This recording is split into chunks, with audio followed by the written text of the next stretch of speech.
Hi, it's Natasha. And Khalil. And we are the co-hosts of WokeNFree. Thank you for tuning in to our 210th episode of WokeNFree. If you've been tuning in every week for WokeNFree Wednesday, you know that WokeNFree is all about being real and honest with each other and you.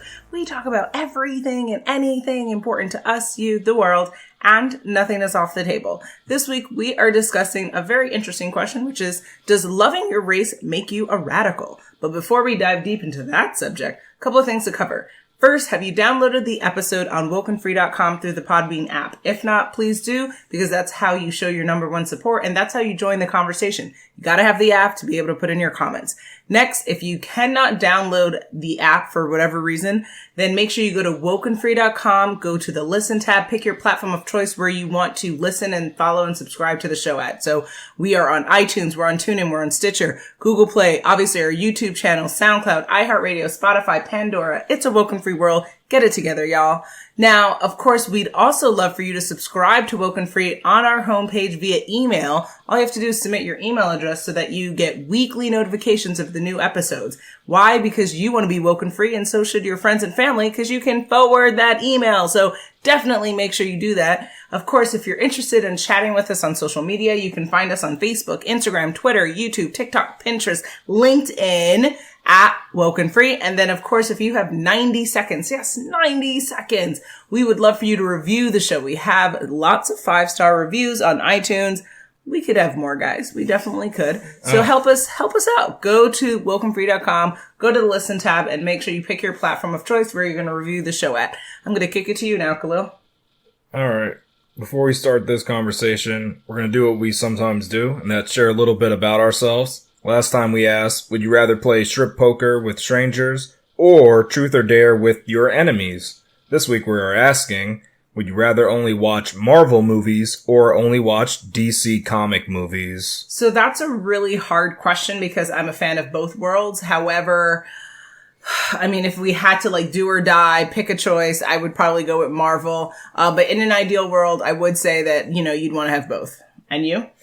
For me, it's a pretty easy choice because if you just look at the quality of what was produced so far, even though DC has one of the best action movies ever made of all time, they haven't created the saga that Marvel has with Avengers. I mean, Marvel, they even have other exciting series as well. So unfortunately, DC has not produced the same sort of content. So I'm just going with the Marvel. Okay. That's just currently where I'm at. So we're in alignment there. Yeah, and I don't think that makes me a radical for loving Marvel, right? So, oh my God. Does loving your race make you a radical? Nice transition. I'm going to go right into answering it because I cannot with you.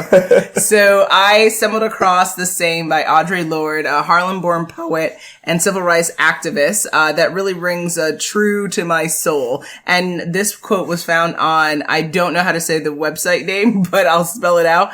MENNONITEMISSIO. Mennonite? Yeah, I don't know. Yeah. I've heard of Mennonites. Mission, I guess. Yeah. Okay, cool.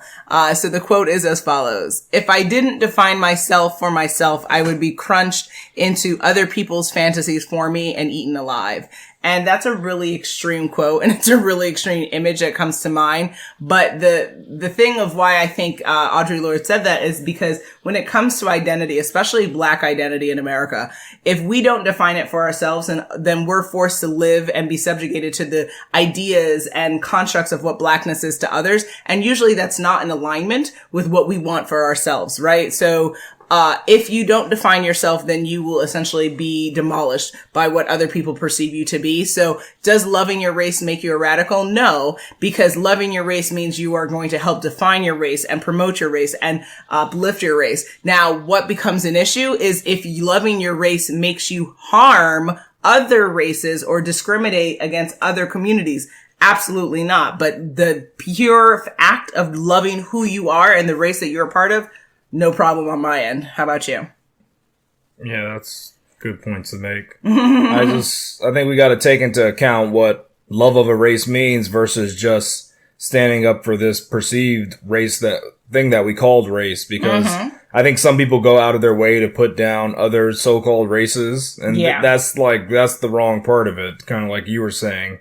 But if you just love what you're perceived as, how could that be wrong? Because it's just a perception anyway. It's not even a real thing. Absolutely. I don't know how that could be wrong to accept some perception. But are people judged more for being passionate about their race?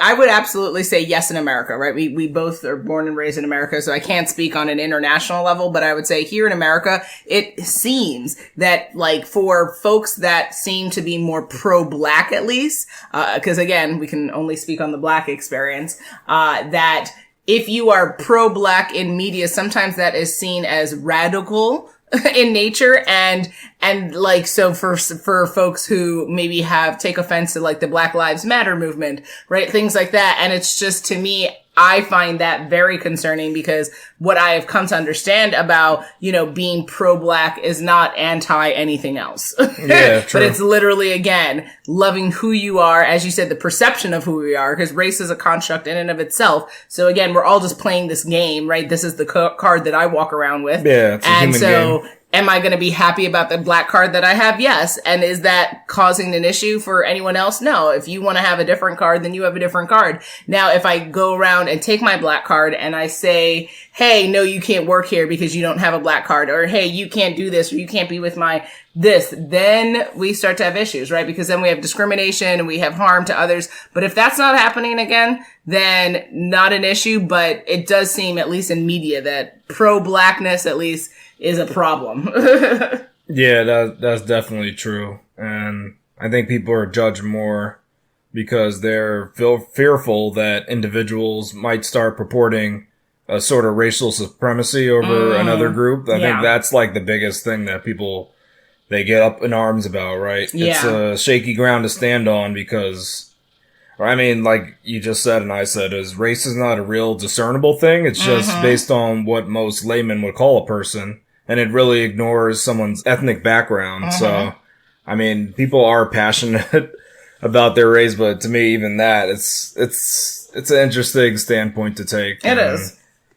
Because it's like, it's a perception. So should we really get up in arms about something that in and of itself isn't quite real construct? I don't know. Well, it's an identifier that isn't necessarily like... Because it's whatever you say it to be. Yeah. So it's kind of like somebody might see you as one race, some might see you as another. Like sometimes people say, oh, that's easy to categorize you because this is what the perception says you should be and you look like that. You fit all these boxes. Yeah. But nowadays there's a lot of people that don't check all those boxes. Correct. And it's like, we don't know what to label you. We don't know what to say really. So we can't really market and we'll say different things. But either way, that's the issue with race. It's not a real thing. Absolutely. You can't put everybody in this one box. True. Okay. So if we go along with the lines of, okay, we're going to live in a society, we have these boxes, we decide to make the box that we want for ourselves or that society perceives that we fit in. Why would you say it is important to be passionate about your race if you want to kind of go down that line of thinking? So if we kind of go down that line of thinking about race, we can just go back and look at sort of like ancestors from that race. And what we would see is that they were, for the original people, they were very powerful and they've accomplished so much, right? And all of their accomplishments are trying to be buried till this day and it's not discussed in normal history. So I think it's good to try to learn more about where did the race come from in terms of who was attributed to be a part of this race? Like, where were those original people from and what did they do? It just makes sense to learn about them. And then from that, it'll make you strive to do better, right? You want to at least accomplish more than what your ancestors did. So I think that's one of the things that are important about being passionate about your race.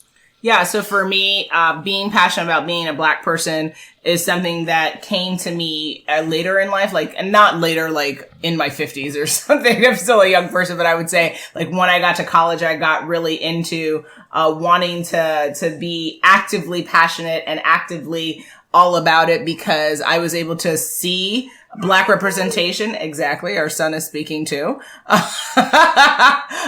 a way that I hadn't seen before. And it allowed me to kind of undo and unwrite some of the negative thoughts and negative imagery that I was exposed to growing up. Because growing up, it didn't feel necessarily good to be a Black person because I, had a distorted image of what my community looked like and what community am I a part of? Am I a part of Caribbean American community? Am I a part of African American community? Am I okay with being attached to a group where that group is primarily seen as a criminal or a sexual deviant or someone who is mischievous in nature, right? Like these were negative, nasty images that I saw about my community growing up. So it was very challenging. I mean, it never put me in a state of saying I never lived a life saying I wasn't aligned with being a Black person. Like I've always been a Black person. I've always associated and claimed that identity, but it took time for me to start to be passionate and happy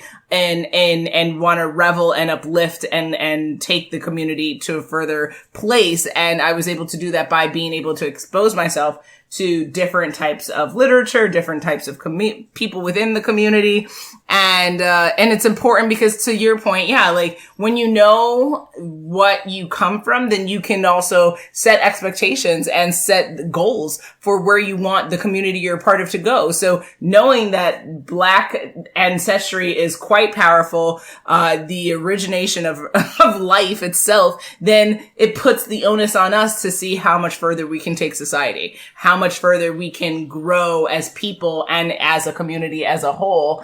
And I would say that being able to then also be passionate about your community says you can decide what you want to do for your community. What type of contributor do you want to be? So I think there's a lot of really good reasons. And then I would say the last reason why it's important, at least for me, to be passionate about being a part of my community as a Black woman is raising a Black son. I need him to be as strong, as powerful, and positive and uplifting as possible because unfortunately, our society thinks very poorly about the Black male. And so his experience is already muddled with negative stereotypes and people who actively want to harm him. So I need to uplift my community because that community includes the most important person in my world. So that's only in this, but that's this country. In this country, we can only speak from there's different the Black narrative in America, in the Northeast as well as the Southwest now. Yeah. You are now listening to WokeNFree. WokeNFree. WokeNFree. WokeNFree. WokeNFree. A podcast that gets real and personal. All right, that's fair enough that you mentioned being passionate about your race for your son. Mm-hmm. I can see that. Yeah. This is the type of world we live in. I get it. Exactly. Here we go, yo. So what's the scenario? It's scenario time, guys. Scenario number 1. Lokande is very proud of her race and tells everyone how her beliefs are the only way to live a true and fulfilling life. She believes in a universe created by multiple deities that all need to be given offerings. Is it right for her to tell others about this belief, or should she keep this taboo topic to herself? Interesting question, right? So I would say, as if you listened to WokeNFree before, you know what we feel on about unsolicited advice. We're not fans. Keep it to yourself. Nice. But when it comes to sharing your belief system, again, how is the frame of reference, right? Is it being like, hey guys, this is what I believe? Or is it, hey guys, you all are wrong, follow my beliefs, right? Like, so it sounds like from the scenario, at least I'm going to take the assumption that it's not just like, hey guys, this is what I believe, but it might be this condescending tone of like, hey guys, this is the real belief. Yeah, the one true. What you think is wrong, this is what I think. Follow my, let's drink the Kool-Aid and jump off the cliff together. And that to me is not okay and not acceptable. And not to say but isn't that funny though when you think about it? Because it's kind of like, all right, let's say I have a belief and I'm not going to tell you about it because I'm going to say like, yeah, I don't want to be over commanding or whatever. But technically then does that make your belief kind of weak in that standing, saying that I can't tell other people about it because it's just like, it's a belief. It's not like a real thing. Doesn't it kind of like put that off? I mean, that's what I find funny. It's like, yeah, I understand people shouldn't come to you and say, oh, this is my belief. This is the right belief. But then just for that fact that they can't do that, to me, that kind of diminishes the belief in and of itself. Well, it's not about that. They can come to you and tell them your beliefs, but I think the issue becomes when you go around and you tell people how they're living and what they're thinking is wrong, because everyone's entitled to make a decision as to what's right and wrong for them. And it's very condescending to tell people that, like, you don't know how to live life, right? As opposed to just saying, here's information, do with it what you must, right? Why do I think my beliefs are great? Right? But to tell someone, you're wrong because you eat dead flesh, or you're wrong because you don't believe in multiple gods, seems very like, who are you to be the arbiter of this? So here's a good way to put it. Beliefs are relative then. Correct. That just like time. Time is relative to the observer, right? So exactly. The belief is only relative to the observer. Exactly. So it doesn't stand for all people. How would you answer this scenario then? I mean, I tell her to keep this topic to herself and maybe just write a blog about it, because I don't want to hear her yabbering about this stuff that doesn't make sense. I mean, okay. Because unless she has like some book that she wrote that she can just, but even that, I'm okay with it actually if she talks about it, but I think most people won't be okay with her like talking about multiple deities. Some people get up in arms about that. That really offends them. So that's why I'd say for her, it's best not to even talk about that. But personally for me, she could tell me all that crap. I wouldn't care. But I'm gonna that crap. Yeah, I'm gonna come at her with like knowledge and stuff. So we'll see who wins. I'll talk to you about reality. You talk to me about your beliefs. She can. She can tell me her nonsense, and it's fun. Nonsense. I like Lord of the Rings. I like fantasy novels. I mean, it's fun.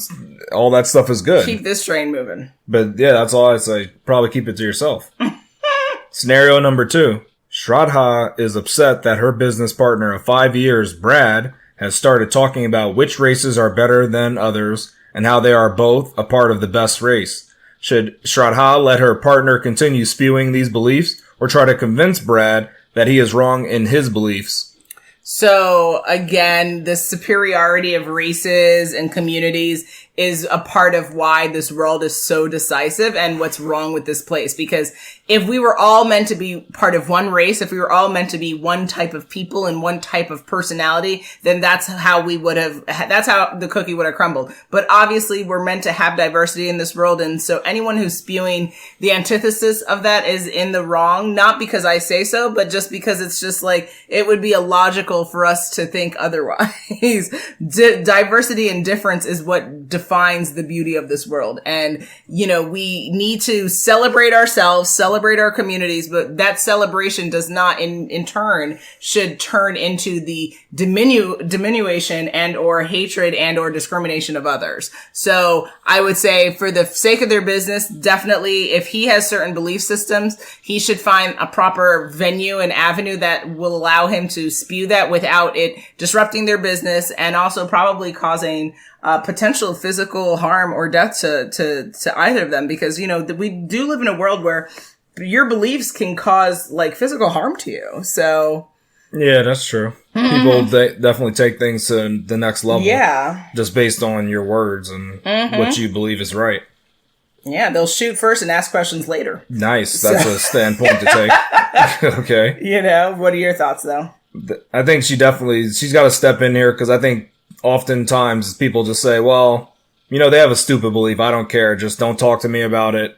I'm going to bury my head in the sand and just let him think that. But the problem is now he's going to go on and tell other people about this, and he might bring other people in this cesspool of crap. And then that builds up, and eventually they storm the Capitol, right? I mean, a lot of stuff could happen from this. This is why I say, if something like this happens to me, that's kind of extreme. You need to try to reason with this person, at least let them know that the first part of your thinking is just, it's stupid, because you're talking about a perception thing, which is fake. So once you're standing on that, you're not standing on a ground at all. We're just talking about, fairy tales and stuff. It doesn't even matter. It's not something real. So if it's not something real, then how can one truly be better than the other if it's not based up on a real concept? Which fantasy is better than another? Yeah, you like can Lord argue of the Rings versus Star Wars. Star Wars versus Star Trek. It doesn't matter, right? Like, you can't say suspect. There's no winning. That's just it's just opinions of nothingness. So that I think she does have to tell her partner, even though this might not have nothing to do with their business, just tell your partner that this doesn't make sense what you're saying, right?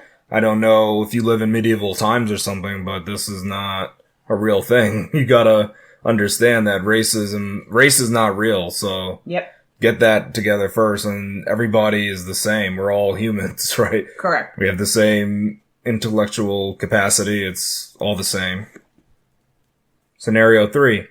Patsy is in college and has an assignment where each student creates a presentation on culture. She also has a strong desire to display what her race has accomplished. Should she use this presentation as a way to express her opinions, or should she just live life fast with a disregard to others' feelings?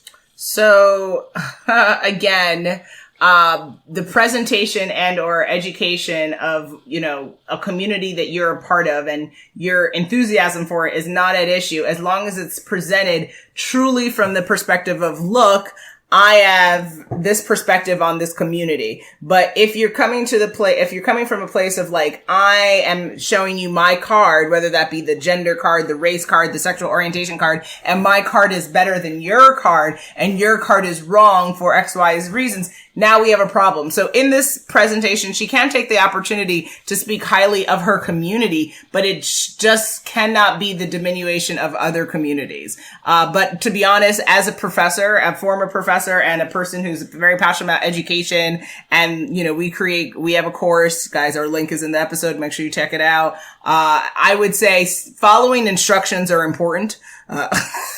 From your college professor assignments. So as long as whatever additional information she's including is not deviating too far from what the assignment is, I'm okay with it. But if it is in conflict with what she needed to accomplish, I would say skip it, finish the assignment. Half the battle in life is just showing up and doing what you've been asked to do. So just show up and do that, Patsy.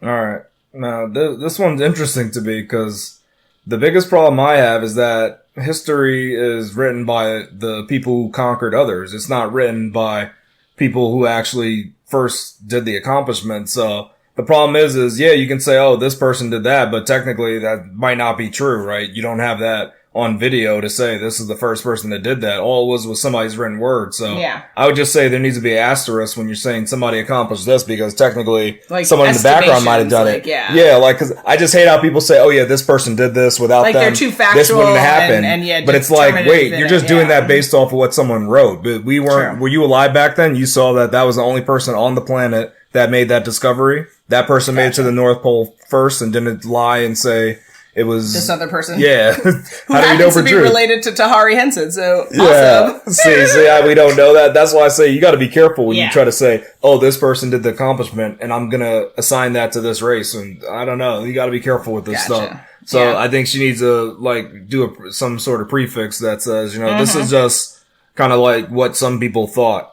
As discovered. Stated or as according to, and just be specific about that. Yeah, don't make it out like, oh, there's no this is the be all, end all, say all. This is the absolute truth. There's nothing else. And that's the thing with history. I don't think of history as a science. It's not something that's been beaten to death and been proven as this is what it is. Than I think people realize. History is more, it's more close to fantasy than actually, other things. And they don't want to take it as that, but, that's how we are right now. So just keep that in mind, that history is not as factual as you may think. Absolutely.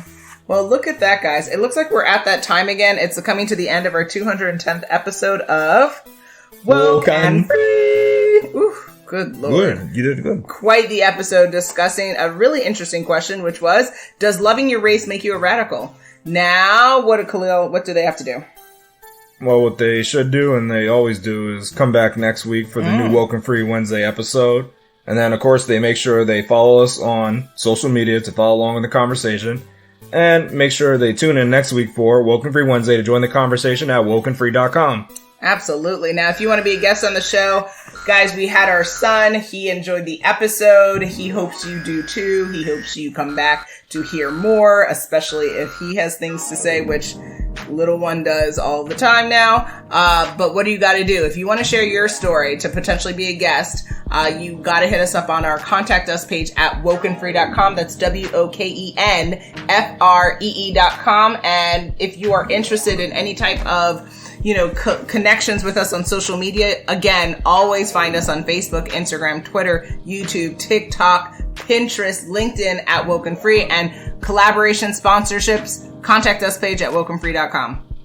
If you didn't already subscribe, please do, share the episode, and make sure you come back to join the conversation every Wednesday for Woke and Free Wednesdays. Remember, Woke and Free is more than a podcast, it is a way of life. Until next time. If you're woke and free, you definitely are radically awesome. See you soon, guys.